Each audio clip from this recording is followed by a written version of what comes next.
Bismillahirrahmanirrahim. Assalamualaikum warahmatullahi wabarakatuh. Honorar muntun aziyugwa math introduction or babote bidibule rahaziri. My name is Muhammad Imran. Welcome back to my channel. Hi, my name is VDawg and I am thankful to be here for yet another video.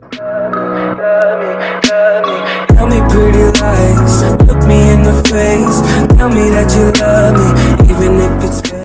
Today we will be talking about why math is so important. Yes, today's topic is a unique one. We're going to be talking about math, and specifically algebra. We're going to give you some examples, some pointers, and some tips to help you succeed in algebra. Math is just not for algebra. You need the math for your life. Basically, math is used for every single thing. Math is used on a daily basis, especially if you're someone who's using money or trading in any kind of way. When you go to the store and you give the salesperson money and receive your item, that's where math comes in handy, so that you can understand how much you're actually paying or how much you're not paying. Yes, there is lots of crazy people all over the world.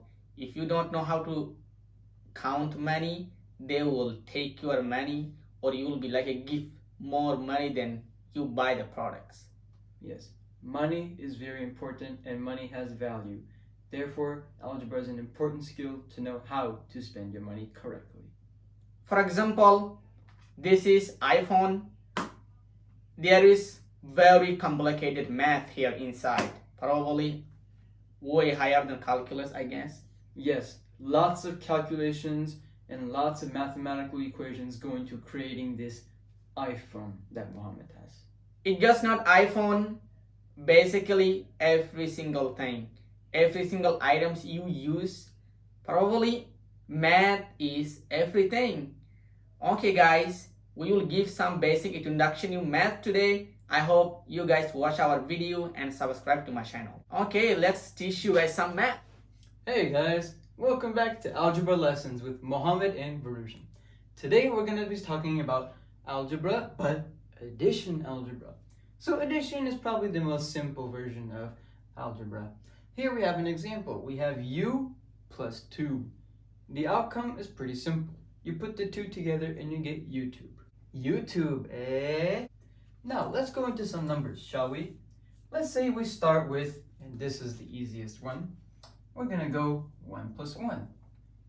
1 plus 1 equals 2. It's kind of like having one car and another car. Now you have two cars. If you add another car or another one, now you have 3, right? Pretty simple. Let's get a little deeper into this.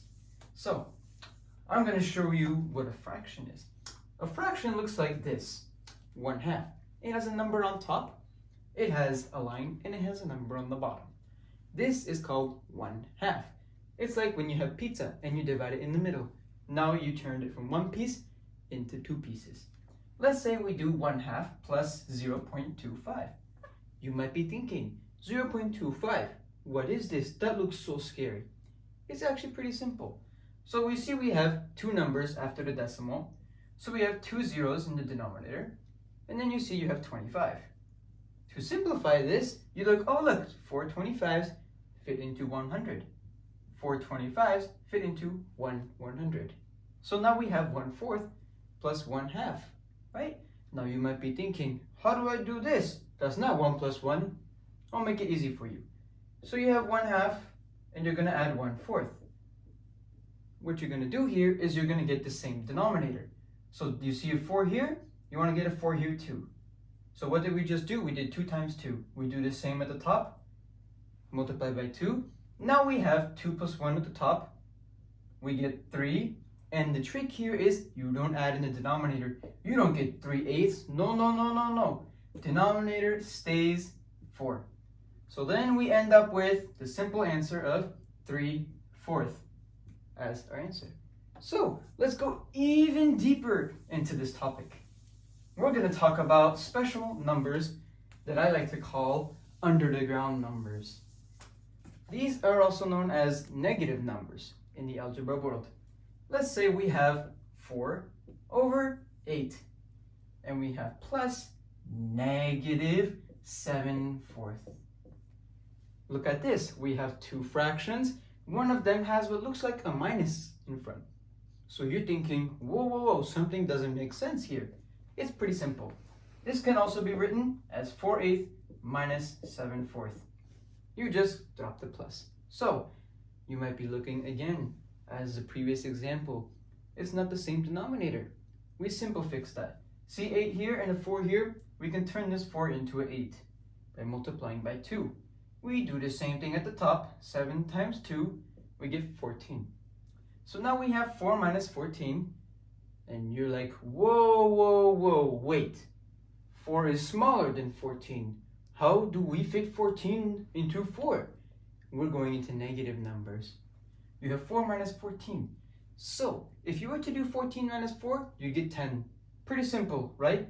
But we're going the other way around. So 4 minus 14, instead of positive 10, it's going to be negative 10. There's that subtraction symbol again. And at the bottom, remember, we're not going to put a 0. It's not 8 minus 8. No. This is staying as 8. Okay, so that was addition. Whew, not that hard, right? I know, it's not that hard. Let's move on to something that you might think is hard. Division. This is probably the hardest form of algebra. So, of course, we had the same example again. U divided by tube. Well, the answer is not YouTube, but we tried, right? So, let's put a few examples here, get you thinking a little bit. So, our first example is going to be the simplest example. We also use it for addition. 1 divided by 1. How many ones can you fit in 1? 1. So the answer is 1, right? Let's go a little deeper into this one. How about if we have something including fractions like we did previously? Here's one example you can think of. 5 divided by 6, 5/6, and we're going to divide that by 1/4. So, you're looking at this. What's the first step you do? You want to get this division symbol into a multiplication symbol, which is what this is called. This is pretty simple. You take your second term and you flip the top and the bottom. So instead of it being 1/4, it turns into 4 over 1. And you still have the same thing on the left, 5/6. Now you're going to multiply them, right? Multiplication, pretty simple. Before you do any multiplication with fractions, look and see if you have any common numbers. So you see you have a 6 here and a 4 here. Both of these numbers are divisible by 2. So you divide them by 2, and this is called simplifying. So then we can't simplify any further.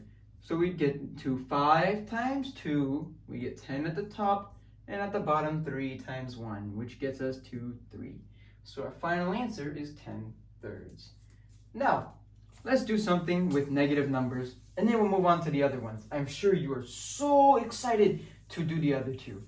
Okay, so our first example for negative numbers is going to be 3/5.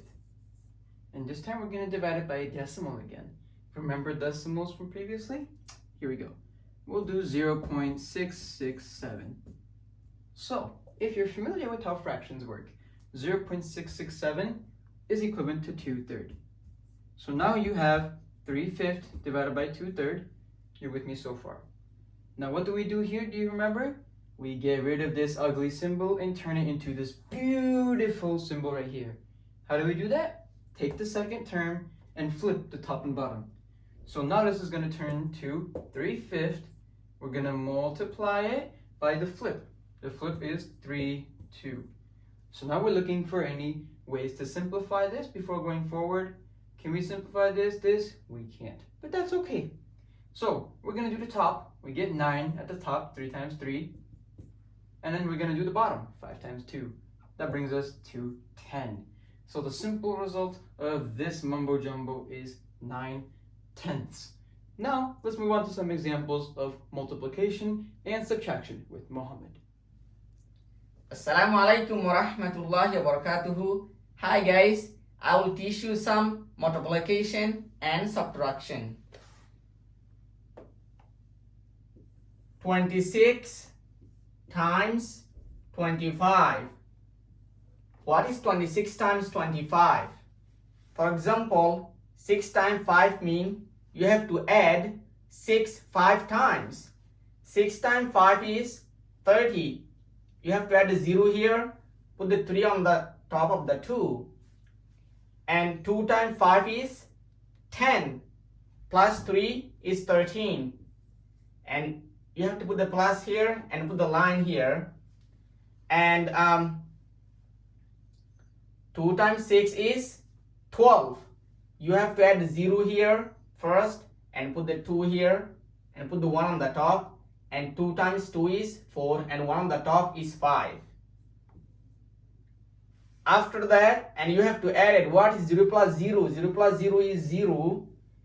And 3 plus 2 is 5. And 1 plus 5 is 6. 26 times 25 is 650. And I will teach you some subtraction. For example, 500 minus 350. How do you guys do this? For example, you have a $500. If you are planning to borrow 350, how do you guys do this? 0 minus 0 is 0. How do you do this? There is 0, there is 5. You guys can do 0 minus 5. It doesn't work. You have to borrow from 5. Cut 5, put the 4 here, and put the 1 here. This 0 became a 10. What is 10 minus 5? Is 5. 4 minus 3 is 1. 500 minus 350 equal 150. If you live in US, you can put the dollar sign here. Woo! 150. Okay. Next, my friend Varoshan will teach you some basic algebra question. Hey guys, let's start with another example of division. We're going to look at long division. So, previously we looked at division with a symbol like this, except it did not look like that. It looked like a dot with a line and another dot. So, this time we get to look at another version of division called long division. Let me show you an example. Let's say we have 954. And let's say these are our dollars. And we have 5 students. We want to divide $954 among 5 students. So we need to figure out how much do we take away from 954 to give to each student. This is where long division is going to help us. So, to do long division, we're going to do it as follows. Look at the first number, and we look at the divisor, which is what this is called, by the way. This guy right here, he's called our divisor. So, we're going to see how many times a divisor fits into the first number. Well, 5 fits into 9 how many times? 1 time. So we put a 1 right here. And then we bring 1 times 5 down here, we draw a line, and we subtract. So now, 9 minus 5 is pretty simple, it's 4, right? So then we're going to see how, before we see how many times 5 fits into 4, we're going to drop another digit. Because we already know 5 does not fit into 4. So now we have 45. How many times does 5 fit into 45? Well, the answer is pretty simple, it's 9. How do we check? We do 9 times 5, we get 45, right? So then we put that 9 up here, and then we're going to do 9 times 5, we're getting 45.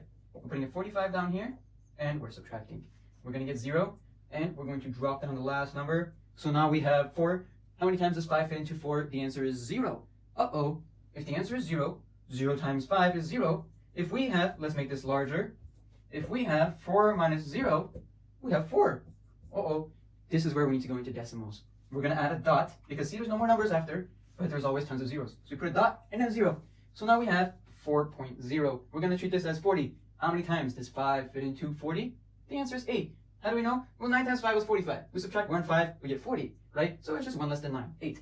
So we're not going to put 8, we're going to put a dot first, then we're going to put 8. We're going to do 8 times 5. Coming down here, we get 40, and we subtract 40 from 40. What do we get? A huge 0. So what is $954 divided among 5 students? $190.80. Tell me pretty lies, look me in the face, tell me that you love me.